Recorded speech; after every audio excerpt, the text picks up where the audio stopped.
Assalamualaikum warahmatullahi wabarakatuh. Para pemirsa yang dirahmati oleh Allah, kembali kita berjumpa pada channel dakwah milenial, yang mana pada kesempatan kali ini kita akan membahas satu ayat Allah pada Quran surat An-Nahl ayat 36, yang mana surat itu berbunyi, A'udzubillahi minasyaitonirrajim, Bismillahirrahmanirrahim. Walaqad ba'atsna fi kulli ummatin rasulan an ya'budullaha wajtanibut taghut. Yang artinya, sungguh telah kami utus kepada setiap kaum itu seorang rasul, yang mana rasul itu mengajak untuk menyembah Allah dan juga tinggalkan yang taghut. Ibadallah, kita patut bersyukur karena kita dipilih dan dijadikan oleh Allah sebagai manusia yang terlahir di tanah yang mana melimpah sumber daya alamnya. Kita dipilih oleh Allah Subhanahu wa Ta'ala menjadi seseorang manusia yang lahir di negara yang mana aman dalam kehidupan bersama.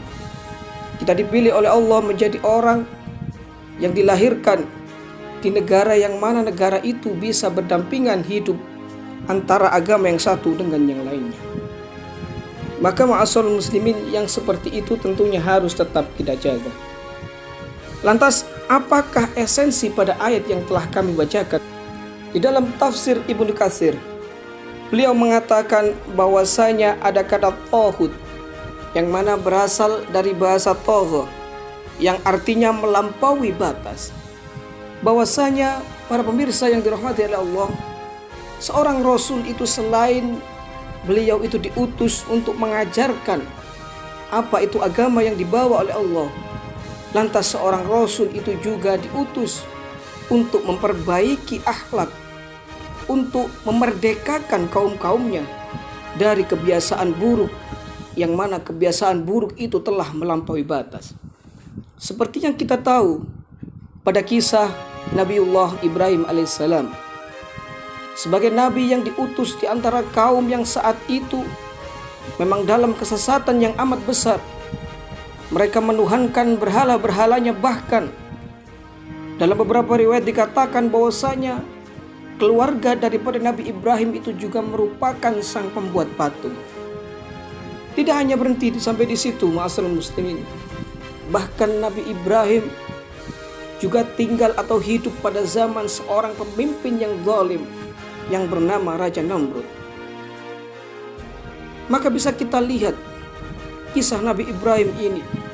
Beliau berjuang memerdekakan umatnya dari kebiasaan, dari peradaban yang menyekutukan Allah, sehingga menjadi hamba atau orang-orang yang mana berada di jalan lurusnya Allah. Bisa kita lihat kisah-kisah lain seperti halnya Nabi Musa alaihissalam, yang mana beliau ditemani dengan saudaranya Nabi Harun. Beliau juga dicoba dengan kaum-kaum yang saat itu melampaui batas, bahkan melebihi daripada Nabi Ibrahim. Nabi Musa bahkan rajanya mengaku sebagai Tuhan, yakni Raja Fir'aun. Pun tidak kalah dengan Rasul kita, Nabi besar Muhammad SAW. Beliau ma'asyiral muslimin senantiasa berjuang. Beliau senantiasa berusaha guna memerdekakan umatnya, memerdekakan hamba-hamba Allah ini dari kebiasaan orang Arab yang saat itu sedang rusak-rusaknya. Menyembah berhala, banyak minum minuman khamar, kemudian merendahkan derajat-derajat wanita. Bahkan di antara suku-suku Arab itu, ketika ada seorang wanita yang baru saja dilahirkan, maka wanita itu akan dikubur secara hidup-hidup. Maka ma'asyiral muslimin, pelajaran yang bisa kita ambil daripada ayat ini adalah seorang rasul itu diturunkan bukan hanya beri mereka itu sekali lagi untuk mengajarkan ilmu agamanya Allah, akan tetapi mereka juga diutus oleh Allah untuk menjadi seorang pejuang, untuk memerdekakan umat-umatnya dari beberapa hal yang melampaui batas, seperti halnya kemungkaran, kesyirikan dan lain sebagainya. Itulah ma'asyiral muslimin, perjuangan-perjuangan itu yang kemudian dilanjutkan oleh para pahlawan kita.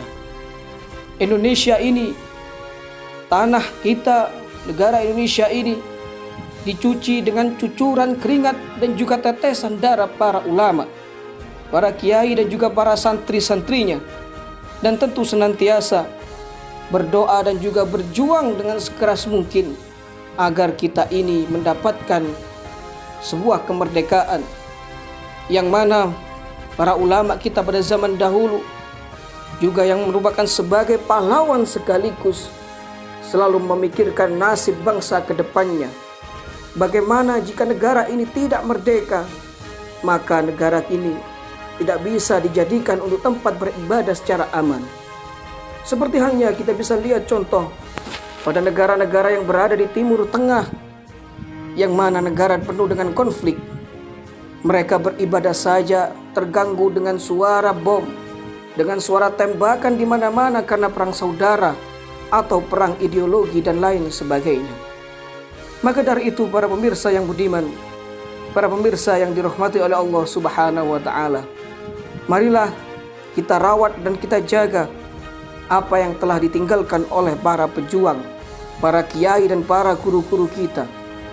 Marilah kita rawat kebersamaan, kebinekaan ini, dan marilah kita tetap hidup sebagai masyarakat yang harmonis sehingga melahirkan negeri yang baldatun thayyibatun wa rabbun ghafur. Mungkin itu yang bisa kami sampaikan pada kesempatan kali ini. Wallahul muwaffiq ila aqwamit thoriq. Wassalamualaikum warahmatullahi wabarakatuh.